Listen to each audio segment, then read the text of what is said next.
Welcome to the Grassroots Army Podcast. This platform is for common sense people looking for up-to-date, accurate, and truthful information without the hot garbage corporate media bias. The power of one can lead to the power of many. You never know what small act that you may say or do that may literally change the lives of millions tomorrow. And don't you ever think that you can't make a difference, because you can.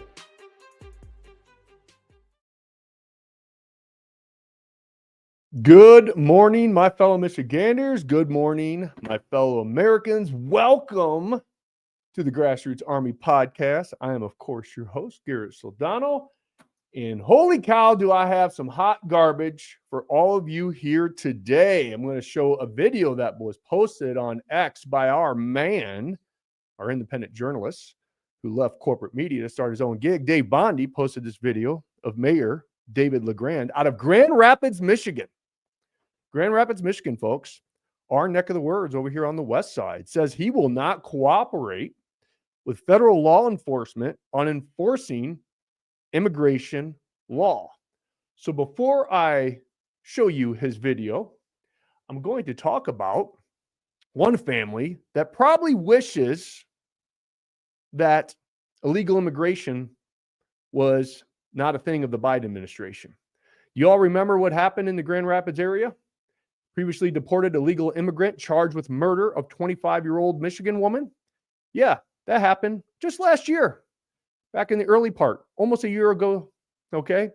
An illegal immigrant who was in a romantic relationship with Miss Ruby killed her. And this guy comes on and says he's not going to cooperate. So we're going to analyze what he says, and then I am going to drop the hammer on what he says with common sense and logic, because time and time again, we're starting to realize that Democrats are like teenagers. They literally govern like teenagers, all emotion over logic. They chase feel-good policies, right? They don't think of any long-term consequences. And let me give you an example that we're seeing here in the state of Michigan. Green energy, right? So they push all this stuff out. Green energy at any cost. And they try to mandate it, and they throw taxpayer money at subsidizing wind farms and solar panels with this great utopian vision that ignores the reality of the situation. There's no plan, there's no foresight, just reactionary decisions that they push out with messaging by their propaganda arm, the corporate media. And most people just sit back and say, well, wait a minute, what are the long-term ramifications and repercussions of these decision-making, these policies that you're putting in place? And so green energy is a great example, because what we're starting to see all throughout the the state of Michigan is solar panel farms, right?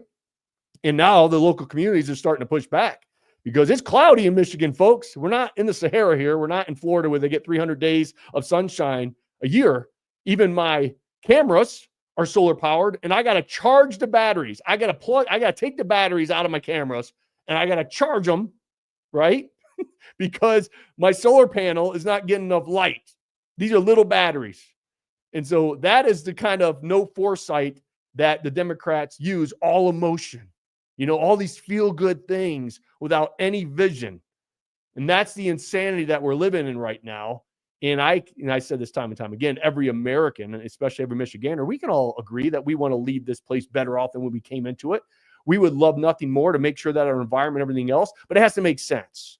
So let's get it out to America, have these people build it, because you don't have to mandate and force us to do electric vehicles if they make sense, if they're affordable and they got greater gas mileage and the batteries last longer. When the batteries fail, it's not $10,000 out of your pocketbook to replace them after so many years. If it makes sense, guess what? People are going to buy it. But when you force it, because you're trying to force feed these feel-good policies down our throats, there's going to be pushback, because a lot more people are awakened now. Another one is the radical left caught, the alphabet mafia, as we call them, right? And all the indoctrination that they were trying to put for the very, very small percentage of these kids who are questioning who they are as a person. And guess what? Every teenager goes through that. And that's why President Trump just signed in that this gender-affirming care, this hot garbage that I've been on my platforms for years calling out, he is saying no more, which I agree with 100%. You don't mutilate children because they want to be the opposite sex. Get them the help, have conversation, get them in front of the therapist, work it through, because a lot of these kids who question just end up being gay.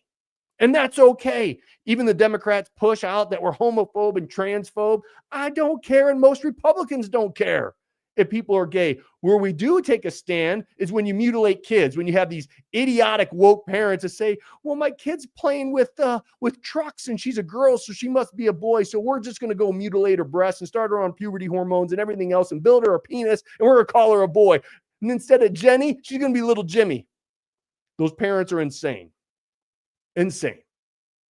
You should not be mutilating children. When these kids turn 18 and they want to be whatever they want, go ahead. Don't use my tax-paying dollars to do it, though.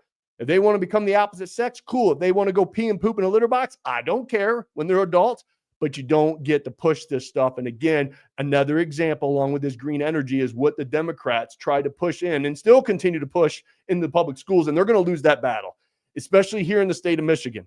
If the Republicans message correctly in this next election cycle, folks, holy cow, we win back Michigan. We win back Michigan. Peters is not running. That was news yesterday. That blew up. That broke the internet here in the state of Michigan. Gary Peters is not running for re-election. So now we have a Senate seat. And there's a lot of people that are rumored to be running and everything on both sides. I'm not going to get into that, but we have such a great opportunity. The terrible three are done here in the state of Michigan, our governor, attorney general, and secretary of state. So those three positions are open. We have the Senate. We have to win back the Senate in the state of Michigan. We control the House. We have a lot of opportunity right now. And that's why I'm going to call out the people who spread division in the state. You're part of the problem. And you know who you are. You go on your little echo chambers and Telegram and you spread misinformation and lies and everything else. If you're spreading division within the Republican Party, you are part of the problem. You have to question if you're even a part of the party if you're doing this stuff, because we have a great opportunity. It doesn't mean you can't support your primary candidate. It doesn't mean that you can't hold the other candidates accountable. I'm not saying that, but you can do it in a constructive way, and you don't have to constantly spread garbage and hate and misinformation, because that's wrong. And one thing is for sure, and I've said this time and time again, whoever wins the primary, you don't pick your ball up and go home. You support that candidate, and we can win up and down the ticket. And we proved that here in the state of Michigan. We took all the arrows. Folks like myself and others were standing up and saying, you know what, we need to bring unity. And everybody was screaming on Telegram, Garrett's a rhino. Garrett's deep state. Garrett's a Democrat, right? Nope. Garrett was spreading unity. And he went around the state spreading unity. And guess what happened? Holy cow. We delivered the state of Michigan to President Trump. We almost won the Senate seat. It was very close, right? We got back the House in the state of Michigan. That's what unifying will do. And I will continue to be on my platforms and spread that message. You know who you are. If you're spreading hate, you're spreading division, you are part of the problem, and I will call your asses out, because unlike many people out there, I have a pretty big platform that's bigger than yours, and I will continue to utilize it to bring my folks up-to-date, accurate, and truthful information, to call out the hot garbage, and to spread unity. Okay? I had to get on my soapbox and say that today. But let's move on to hot garbage Mayor David LaGrand and what he just said. So listen in, folks. Speak out on this issue, and to speak out on it in moral terms, and to do everything in our power to respect, honor, and support the members of our community who have built their lives here. But we also have to not give false hope. And so we don't, so the danger of holding out some media term like sanctuary cities is that people may think that somehow that gives them protection they don't have. And I may be subject to federal action. I don't know. But I do know that I'm probably not going to be targeted because of the color of my skin. And I'm not going to be targeted because I don't have a passport. I have one at home. That means that I have to be very careful, and we all have to be very careful, that we don't put people who don't have those advantages in harm's way by making rhetorical, not legal moves that aren't productive. And so I just want to point out that the context of the policy that the city manager put in place is a very important one. Our city police force is not in the business of enforcing immigration law. And our city police force is in the business of keeping our city safe and dealing with crimes in our city's boundaries. That's their job, and you've heard our police chief say this. It's a very clear position, and it's a very clear policy. The last thing I'll say is that this is something that I think is probably keeping all of us up at night. This is a terrible, terrible moment for our country, in my opinion, and it grieves me deeply that that we're a country that's founded on immigration. I'm 2 generations off the boat. There's discussion at the federal level about getting rid of birth citizenship. That's the only kind of citizenship I've got. A couple moves back, maybe there will be a move to go back and see whether my grandparents got in legally or not, or or try to retroactively apply today's quotas to Dutch people in the early 20th century. I don't know. It's hard to predict how far and how fast this will go, but I do think it's important. It's critically important that our community remembers to love each other, support each other, and remember that that's what we're put on this earth to do, to be supportive of each other and be a community together. Love and support each other.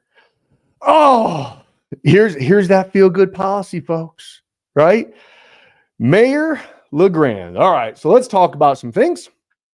And the Democrats, because they've been waiting to push out this narrative that Trump is starting to end birthright citizenship, which makes sense. Hey, look, a young lady on TikTok went viral, and I agree with her analogy. You know, if I come into your house and pop a squat and deliver a baby, that means I can confiscate your house. It's my house now, right? That's what birthright citizenship is, folks. And look, if you come over here the right way, and this is where the Democrats are just waiting in the shadows, and they're going to kick and scream, and they're waiting for an opportunity to push it out on their propaganda arm, the mainstream media, which is no longer the mainstream media. We, the people, over on X are the mainstream media now, but they push out this kind of garbage, and the corporate media is going to run with it, and they're just waiting for something to happen so they can jump all over it. And it's interesting that he talks about, you know, his family, his generations, everything else. Because look, bottom line, the Republicans and the majority of Americans who voted for President Trump, who voted for this. Let's talk about this graph before I go into my narrative here. We voted for this. Look at the daily encounters of undocumented migrants without reparations and returns to Mexico in January 2025. Look at what happened in the beginning underneath President Biden. And when Trump got into office, holy cow, promises made, promises kept. That graph is very, very powerful. He is securing our borders. And guess what? The majority of Americans want that.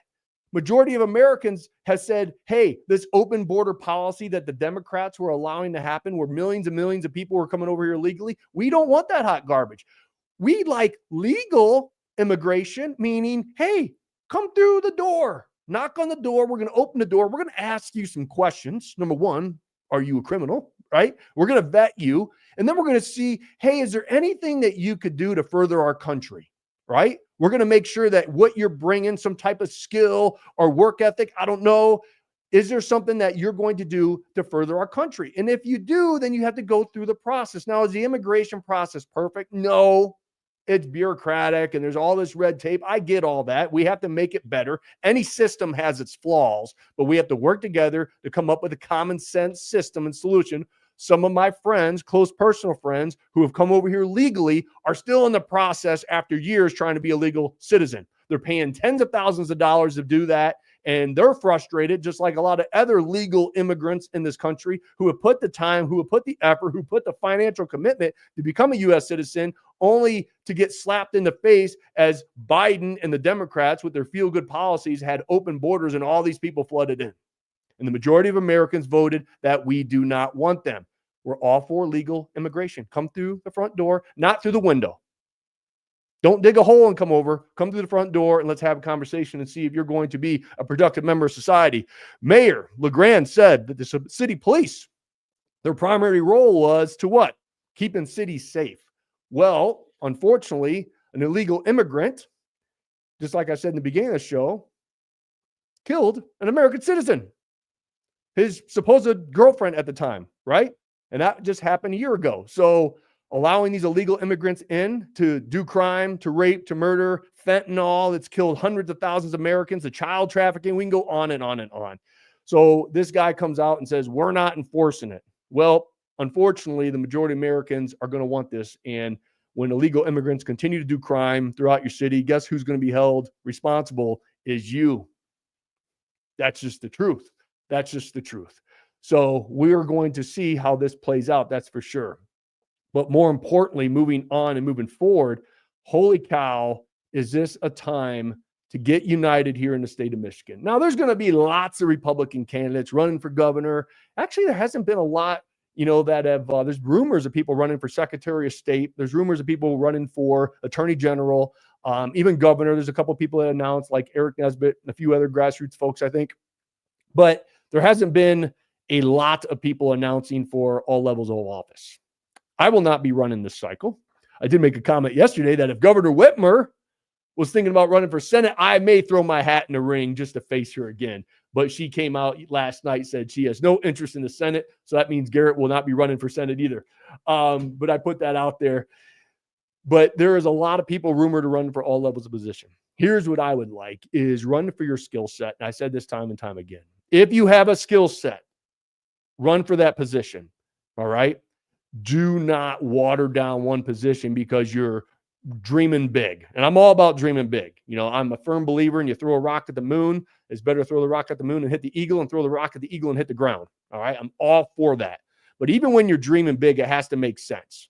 As of right now, I'm 46, going to be 47 here in several months. I do not have a big dream of playing in the NFL anymore. All right. So there's got to be a reality of the situation. Garrett, you're kind of too old. You're kind of a has-been. You're kind of brittle, man. If you sprint right now, you're going to pull a hammy. So Garrett will not be trying to train and try out for an NFL team. Had my time, it was past. All right. Even though in my heart and soul, I would love to play on Sundays, it's not a reality. Okay. I know that's a pretty big example. But my point is if you're just starting out in politics, don't just run for governor. All right. If you're a new lawyer, you just started into practice, don't run for attorney general, right? Like have some experience, have a skill set. It doesn't mean you can't earn that skill set, right? It doesn't mean you can't, but just run for the levels of office that number one, that you have the skill set to bring to the table. And number two, that we can win. If we get the right people in the right positions at all levels of office, we clean house this election cycle. We take back Michigan. We restore the checks and balances of our beloved state, and then we can work together as we the people to turn Michigan into the powerhouse of this union, which we all know and believe it can be. But when we have all these people running for positions that they have no business running for, I'm going to come on here and I'm going to call you out, all right? And you are more than welcome to come on my platform if you're a relevant candidate and talk, and we'll ask questions, but there's going to be accountability. All right. There will be accountability on my side because we don't want to water down and have all this misinformation and garbage said on Telegram on these small echo chambers and everything else. We have to get the right people in, got to hold them accountable. And then after the primary, we have to get behind our Republican candidates. All right. And that's why it's a call to action to all of you. Holy cow, this is not the election cycle to sit on the sidelines. There is so much at stake. So much at stake. Fortunately, the cure for cynicism is competence. These bipartisan accomplishments are a testament to what we can do together. We must believe that better things are possible. We do believe.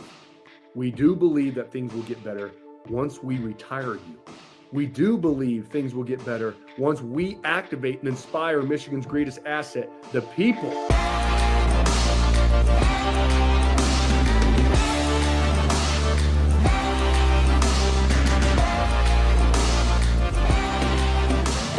Never, ever lose hope. We're going to get it done. Hang in there. We're going to win this fight. We won't back down. So continue to get involved. Continue to put skin in the game if you can, and we will grow something unbelievable. And together as a people, we will blaze a trail so wide, so big, so full of hope, so full of light that everybody has doubted us, hated on us, attacked us, threw mud at us, they're going to have to humbly follow. That's how we do it. So join us. Join our movement. Join the grassroots army, folks. We're going to get it done. I'm going to continue to inspire and activate Michigan, America's greatest asset, and that is all you, we the people. And people saw that video that I posted yesterday, like, holy cow, Garrett shaved. No, that was an older video that we made when we were running for governor last time, but it is powerful. It is a powerful video to remind everyone that you literally can make a difference. And that's one thing that we proved in this last election cycle is, holy cow, you showing up to vote matters. You volunteering for candidates matters. You door knocking, you making phone calls. Even when you donate $5, a cup of coffee, as we say, to your candidate, it matters. Even when you're on social media, if that's the only thing you can do is social media, is not spread lies and misinformation, but actually support your candidate by sharing their content, talking positive about your candidate. You can do that. The power of one can lead to the power of many, and it's going to take all of us. All of us. We may not agree on everything, but I tell you what, if you and I can agree on 80% of the issues, that makes us friends and allies, and we can argue the other 20% all day long until the cows come home. But it doesn't mean that we have to attack each other, spread misinformation, all this other garbage. Man, people still spread all kinds of garbage about me, and those same people who spread all that, number one, they are jealous of what we've been able to accomplish. And number two, they are upset that they can't have a platform. And I tell everyone, if people build their own platforms, then you have a following. And I was very successful at bringing a platform to the people by being consistent in what I was trying to do and doing my best that I could with bringing you up-to-date, accurate, truthful information, standing up against the hot garbage, calling out the hot garbage, and holding people accountable. And I'll continue to do that. Garrett does not have to be the one carrying the flag, running uphill, running for office. I don't need to. Now, in my heart, my soul, as a man, I want to be that guy, right? Who doesn't, right? Who doesn't want to be the hero waving the flag on top of the hill? But I'm more important, and I can put my ego aside to do what's right for the people. What I've been doing over the past 5 years is standing up, more importantly, standing up for the ones who can't stand up for themselves, our children, all right? And that's what we're fighting for. So again, check your egos. Let's unify. And let's get behind the right candidates, support your candidate, get through the primary, and then get behind the Republican Party, the party of common sense, the party of the people now. The Democrats and more Democrats are starting to realize and understand that their party isn't their daddy's donkeys anymore. They're not. This radical left cult that they have kind of evolved into, the majority of Americans do not want anything about this cult. And so that's why we have to continue to message the right way. We have to continue to follow through with what we're said we're going to do, especially if you're running for office. And that's what President Trump is doing. Holy cow. Have you ever seen an elected official follow through with everything? I mean, every day we wake up and say, what did he do next? And he just continues to follow through with all of his promises. And that's why the people who love President Trump, that's why we love him. He's not perfect. He's not an idol. But the guy comes out, says what a lot of us are thinking, and then follows through with what he says he's going to do. How can you not support someone like that? And all the folks out there with Trump derangement syndrome and everything else, kick and scream and spread all this garbage. But bottom line, that guy has done more in this last week than the Biden administration has done over the past 4 years. Somebody posted something on X that I commented on. He said, do you mind that President Trump takes a day off and go golfing? And I'm like, hell no. That guy will do more in his backswing than President Biden and the Democrats have done in the last 4 years. Let the man cook. Let him cook, right? And so that's why it's going to be an exciting time, not only in the state of Michigan, but our country. And that's why Michigan is such a vital component of this. We have to make sure that President Trump has the House and Senate moving forward, because all this will come to an end in 2 years if we don't do that in the state of Michigan. So we have to activate, we have to get motivated, we have to hammer down, and we got to leave it all out in the field. And I know I've asked a lot of you over the past 5 years. I really had. Everyone that's been following me on this unbelievable cosmic journey that we've been on together, I know you're tired, but you have to give a little more. Okay, a little more. It's such an exciting time here in our country, and this is an exciting time here in the state of Michigan if we hammer down and we get it done. So activate yourself. Get motivated, get inspired, and get involved. Get involved. And we have the Republican Party chair race that's coming up, I think, February 20th and 21st, which we're going to see who our new Republican chair is. All right. And to be honest with the lineup, they're all good people. They are. I've already come out and said I support Michonne because everything that Michonne has done, I think she brings a lot to the table with not only fundraising, but also uniting people, fighting. I mean, a lot of people don't realize, like, she was co-chair of the Unlock Michigan petition, which we the people hammered down, that I was involved in. She was involved in Operation Gridlock. And that's what I always tell, because this still holds weight with me, folks. When anyone ever asks for my support, I always say, okay, where were you in 2020?